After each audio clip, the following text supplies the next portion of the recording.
तरगीब में आया हूँ। निकाह इस्लाम में एक अजीम इबादत का नाम है, सिर्फ रीत रिवाज और रस्म का नाम नहीं है।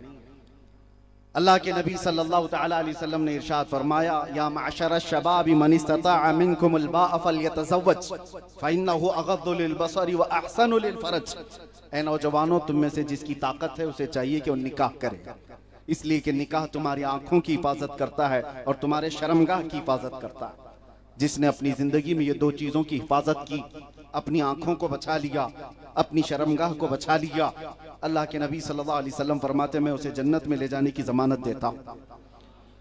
दूसरी चीज ये है, हुजूर पाक सल्लल्लाहु तआला अलैहि वसल्लम फरमाते आना अनस इब्न मालिक रज़ियल्लाहु अन्हु क़ाल क़ाल रसूलुल्लाह सल्लल्लाहु अलैहि वसल्लम इज़ा तज़व्वज अल अब्दु फ़क़द इस्तकमल अल ईमान निस्फ़हु फ़लयत्तक़िल्लाह फ़िन निस्फ़िल बाक़ी। हुजूर फरमाते हैं जब कोई बंदा निकाह करता है तो अपना आधा ईमान मुकम्मल कर लेता है। मौलाना आज आधा ईमान मुकम्मल कर रहे हैं। फलयत्तक़िल्लाह फ़िन निस्फ़िल बाक़ी, और बाकी का जो निस्फ़ है अल्लाह से उसमें डरते रहो। और रसूल करीम सल्लल्लाहु तआला अलैहि वसल्लम की हदीसें मैं आपको सुना रहा हूँ। हुजूर फरमाते हैं सलासतुन अलल्लाहि औनुहुम अलल्लाहि हक़्क़ुन।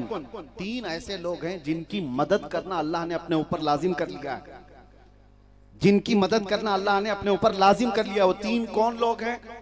हुजूर पाक सल्लल्लाहु तआला अलैहि वसल्लम फरमाते हैं अल मुजाहिदु फी सबीलिल्लाह वल मुकातबुल लज़ी युरीदुल अदा वन नाकिहुल लज़ी युरीदुल अफ़ाफ।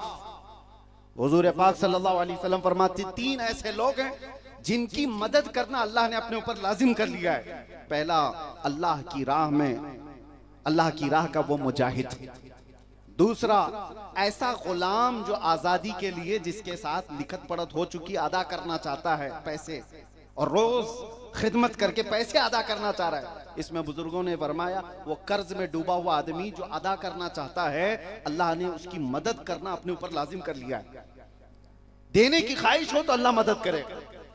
तीसरा, वो शख्स अन्नाकिहुल लज़ी युरीदुल अफ़ाफ, ऐसा निकाह करने वाला जो अपने जिस्म की सलामती या पाकीज़गी चाहता है, गुनाहों से बचना चाहता है, अल्लाह उसकी मदद अपने ऊपर लाजिम फरमा लिया। और हुजूर का ये भी फरमान है, निकाह को इतना आसान कर दो कि जिना करना मुश्किल हो जाए। लेकिन जमाना बदल गया, जिना अब आसान हो गया।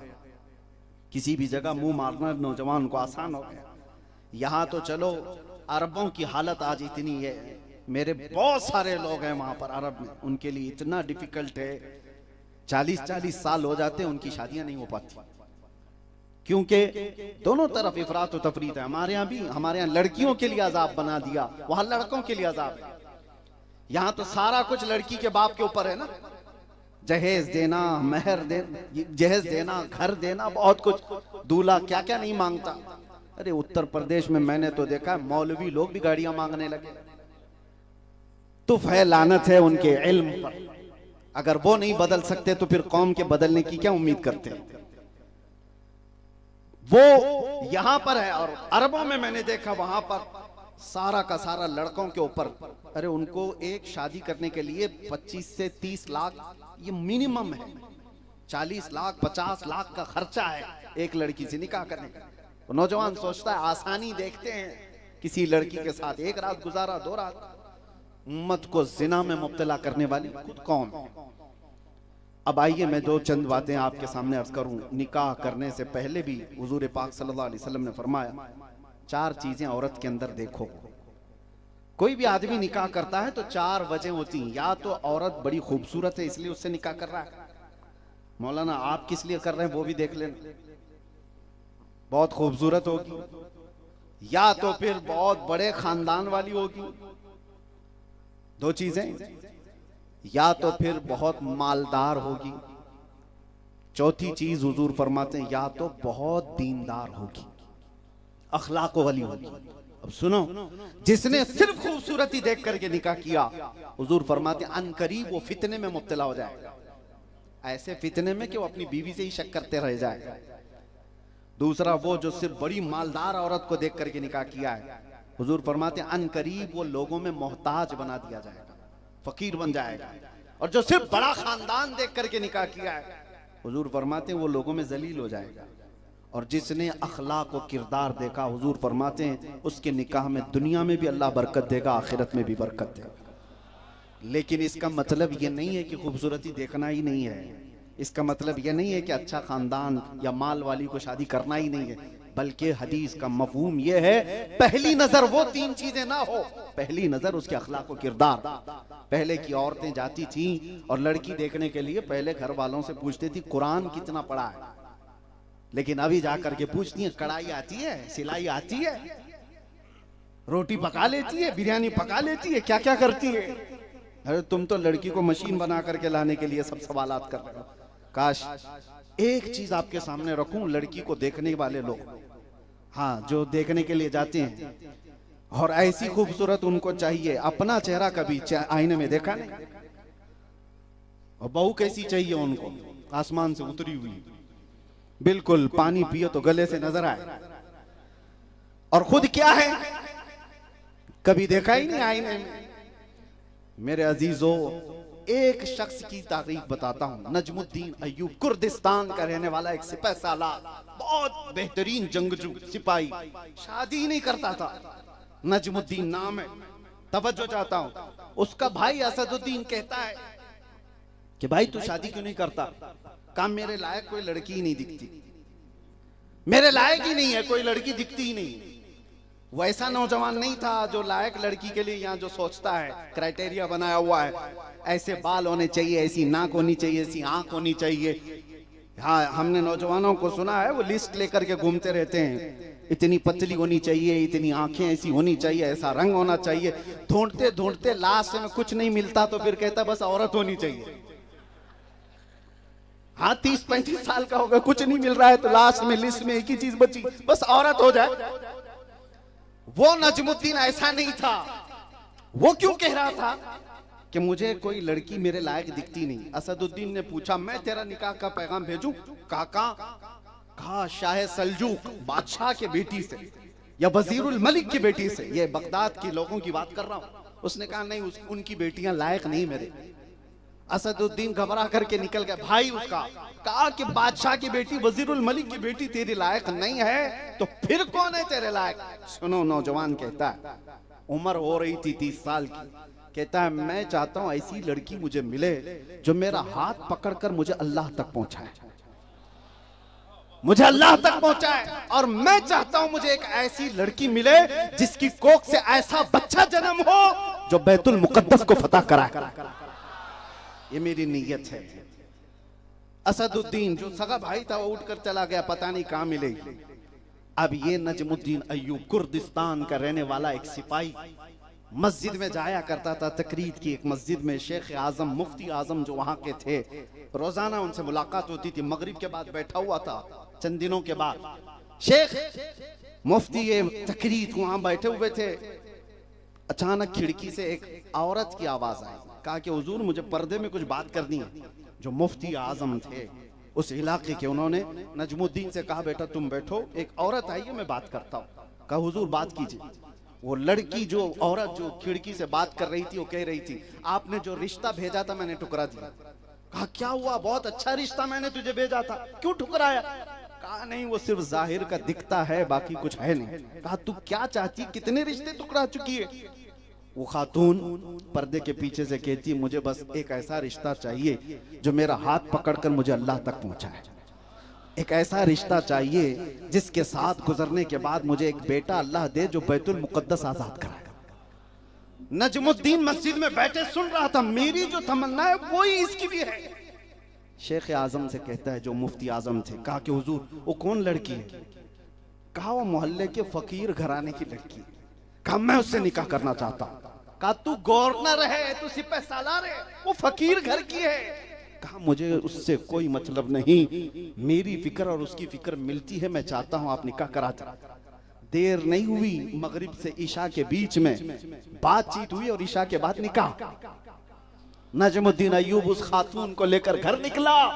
तारीख की औराक को खोल कर देखो, नीयत नौजवान की थी, नीयत उस खातून की थी। अल्लाह ने बरकत ऐसी दी, इस जोड़े से दुनिया का सलाहुद्दीन अय्यूबी पैदा हुआ था। सुभान अल्लाह, सुभान अल्लाह। सलाहुद्दीन कहीं और से नहीं आया।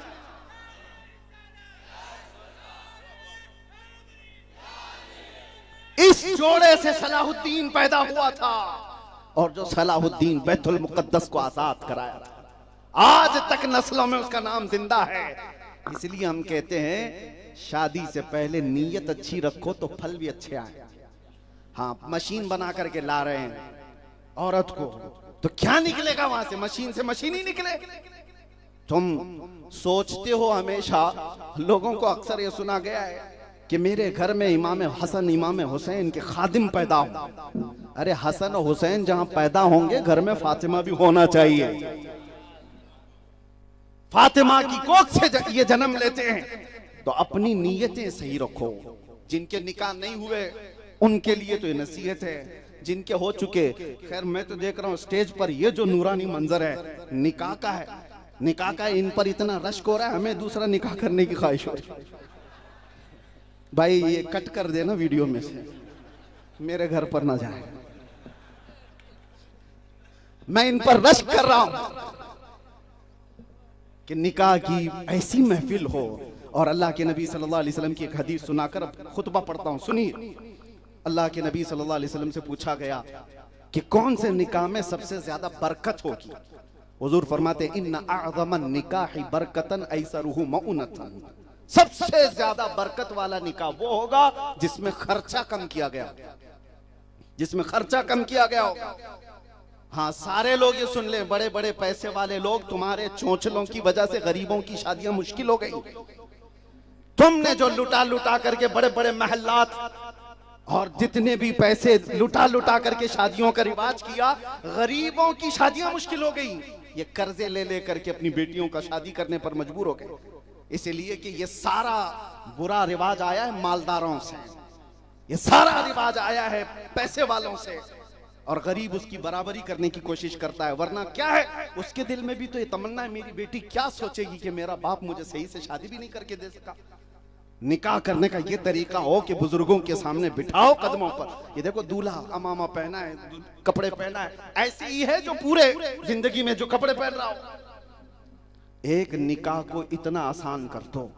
और एक बात, हुजूर पाक सल्लल्लाहु अलैहि वसल्लम के पास एक सहाबी आए, काले रंग के थे, बहुत काले रंग के थे, अब्दुल्ला अस्वद उनको कहा गया है, साद भी नाम है। कहा हुजूर मदीने में कोई मुझे बेटी ही नहीं देता। हुजूर ने फरमाया तू ईमान वाला है, मैं तेरा निकाह करता हूं, एक जगह जा, उमैर वहब सख्फी के घर, उसकी बेटी मदीने की सबसे खूबसूरत लड़की, मैं तेरा निकाह उससे करता हूं। एक जवान साहबी आए हुजूर की बारगाह में काले रंग के, और हुजूर ने कहा उनके घर जाओ, उनकी एक ही बेटी है, मदीने की खूबसूरत, अंसारी साहबी। वो गए, कहा कि मैं तो हर जगह मुझे रिजेक्ट किया जाता है, और हुजूर ने कर दिया तो कर दिया, गरीब भी है। वो गए हजरत उमैर के घर, कहा कि हुजूर पाक सल्लल्लाहु अलैहि वसल्लम ने भेजा है। उन्होंने देखा ऊपर से नीचे, क्यों भेजा है? कहा आपकी बेटी का निकाह का पैगाम लेकर आया। कहा मेरी बेटी? एक तरफ तो वो काले रंग के, सिया रंग के थे। कहा कि आप जाओ वापस, मैं रसूलुल्लाह से बात कर लूंगा। तो उनको तो कुछ बुरा नहीं लगा अब्दुल्ला अस्वद को, क्योंकि हर जगह घर दूसरे जिस जगह भी जाते थे रिजेक्ट कर देते थे। तो वो तो वापस आए हुजूर की बारगाह में। लेकिन सुनो वो कैसी सहाबिया थी। माँ बाप बात कर रहे थे, बेटी अंदर थी, बेटी अंदर से आई, बाहर पूछा अब्बा कौन आया था? कहा एक काला रंग का लड़का आया था। और पूछा बेटी ने क्या करने के लिए आया? कहा तेरे निकाह का पैगाम लेकर आया। कहा किसने भेजा? कहा रसूलुल्लाह ने। कहा आपने क्या कहा? कहा हमने तो वापस भेज दिया, बाद में बात कर लेंगे। बेटी कहती अब्बा जान आपने कौन सी खता की? आपने आने वाले को देखा, भेजने वाले का रंग नहीं देखा। हम तो उसके गुलाम हैं जिसने भेजा है। आपने खता की है, फौरन जाइए हुजूर की बारगाह में माफी मांगे। माँ बाप दौड़ते हुए आए रसूलुल्लाह की बारगाह में। अभी वो नौजवान पहुंचे ही थे, उसके थोड़ी देर में माँ बाप आए, कहा या रसूलल्लाह हमसे खता हुई, कबूल करने में ताखीर हुई, हम अपनी बेटी का निकाह इनके साथ करने को तैयार। नबी पाक सल्लल्लाहु अलैहि वसल्लम ने उसी जगह निकाह कर दिया। तवज्जो। और अब्दुल्ला अस्वद से कहा जा शादी की तैयारी कर ले। कुछ सहाबा ने माल दिया, पैसे दिया, शादी की तैयारियां कर लो, जहेज जो भी हो।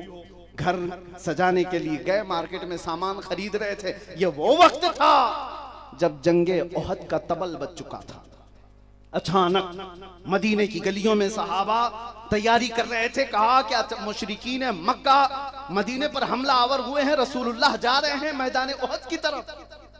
अब्दुल्ला अस्वद जो शादी का सामान खरीदने के लिए गए थे, अब वो नेजा, भाला, घोड़ा, खूद, सब कुछ जंग के सामान खरीद लिए। जितने पैसे थे सब खरीद लिए, कुछ भी नहीं बचाया कि जंग से वापस आने के बाद शादी करूंगा, पूरे पैसे लुटा दिए।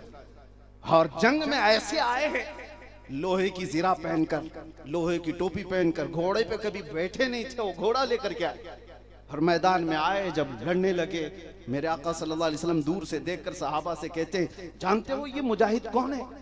सहाबा कहते हैं, या रसूल अल्लाह हम तो नहीं जानते, ये नया आदमी दिख रहा है, मदीने का तो नहीं दिख रहा, इतनी बहादुरी से लड़ रहा है। हुजूर फरमाते उसकी कहनियों को देखकर मैं पहचान रहा हूं, वो मेरा अब्दुल्ला अस्वद।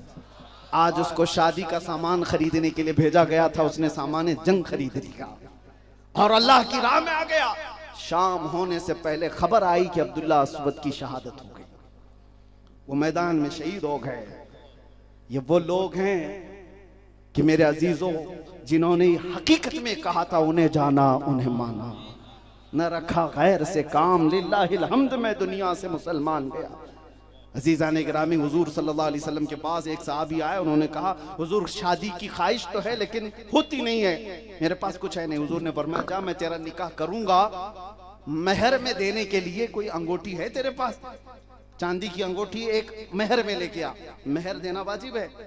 उन्होंने कहा या रसूलल्लाह चांदी की अंगूठी दूर की बात, मेरे पास लोहे की अंगूठी भी नहीं, इतनी भी हैसियत नहीं है। तो क्या हुजूर ने मना कर दिया कि अब शादी होगी ही नहीं तेरी? जैसे हम लोग करते हैं आज, क्या कमाएगा क्या खाएगा।